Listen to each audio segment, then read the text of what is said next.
Thank you so much, sir. So on the count of 3, 2, 1, we'll be starting off. If you give me rice, I'll eat today. But if you teach me how to grow rice, I'll eat every day. This was a famous statement by our father of our nation, Mohandas Karamchand Gandhi.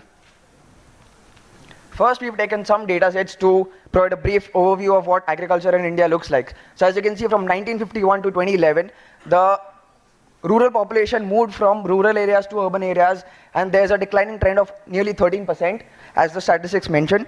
So this indicates a trend towards urbanization and diversification of the workforce, which is not what the scope of our topic is today. But on the other hand, in the union budget, 1.52 lakh CR has been already allotted to the agricultural sector, which still means that agriculture in India has a very broad scope.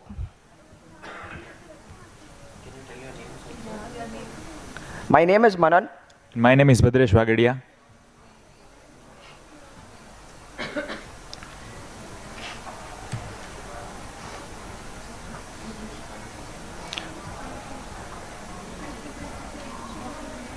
All right, so first talking about vision for the future. There are multiple sustainable developmental goals that are actually aligned with Viksit Bharat 2047. But to reach that 2047 Viksit Bharat, we first need to get some intermediate goals under our belt, which is get a few goals achieved by 2035.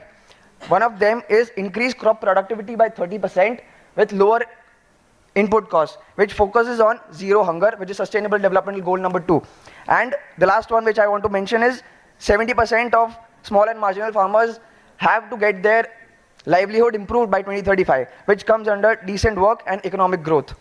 Cow based natural farming यानी कि प्राकृतिक खेती को स्वीकार करके हम sustainable development goal, good health and wellbeing और responsible production and consumption, इन दोनों के लक्ष्यों को साध पाएंगे.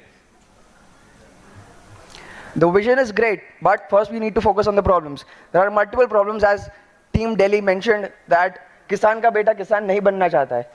So, talking on those lines, there's a societal prejudice amongst the youth, especially the male, that do not want to actually pursue a career in agriculture. Why? Because the females in rural and urban areas do not want to marry men who are related to agriculture. And that is why youth are reluctant to directly get involved into agriculture. So for that, what we can do is make agriculture as good as white collar jobs and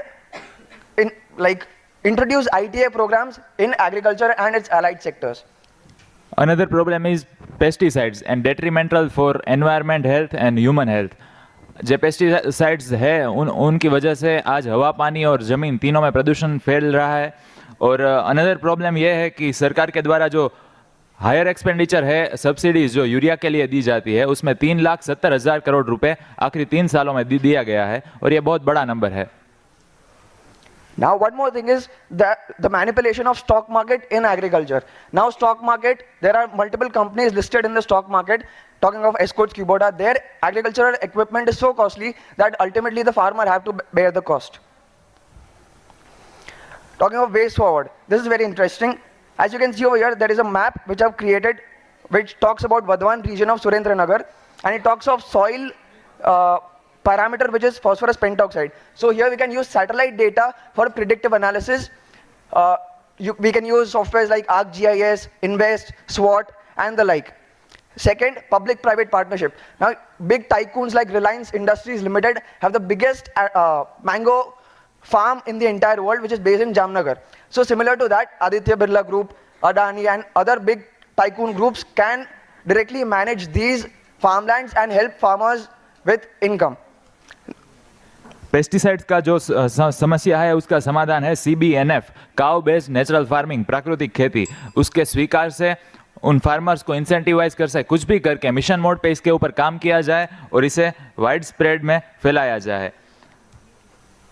इस खेती के बारे में मैं आपको बताऊं तो अभी हम जो रासायनिक खेती करते हैं उसमें यूरिया, DAP जो डालता होता है, उसका मुख्य रीज़न ये है कि ज़मीन में नाइट्रोजन नहीं है.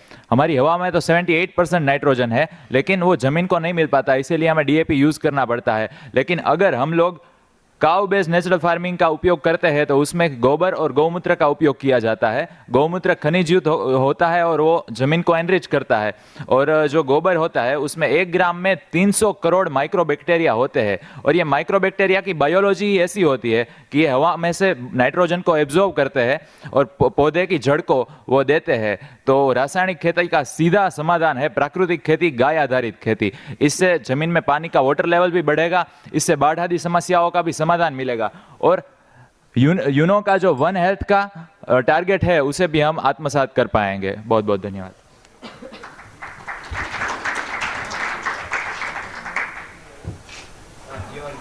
Your ideas is shifting surplus labor from agro to manufacturing. The workforce is actually depleting. So how do you plan on moving them to manufacturing from agro? Sir, can you please ask the question in Hindi? Thank you. हाँ, तो आपने बोला था कि जो surplus labour होगा agriculture में वो आप मैन्युफैक्चरिंग में शिफ्ट करेंगे। अभी केवल 45% ही लेबर फोर्स है एग्रीकल्चर में, जो कंट्रीब्यूशन हो रहा है वो 16% है जीडीपी को। तो आप मैन्युफैक्चरिंग में कैसे पुश करेंगे उनको जब एग्रो में ही at the base level of productivity? Sir, इसका ये जो सवाल ये है कि अमेरिका में 2% लोग खेती से जुड़े हुए हैं और वहाँ पे फूड सिक्योरिटी है। हमारे देश में 50% लोग जुड़े हुए हैं और तभी हमारे यहाँ फूड सिक्योरिटी है। तो ये लोग जो बाकी जुड़े हुए हैं उनके लिए हमें और कुछ अवसर पैदा करने होंगे और कोई व्यवसाय को पैदा करना होगा, और जो हमारा मैन्युफैक्चरिंग पावर हाउस का जो ड्रीम है उसे भी हम इसके द्वारा अचीव कर पाएंगे, इस सरप्लस वर्कफोर्स को शिफ्ट करके। Yeah, comparing it to United States, very good. Great presentation.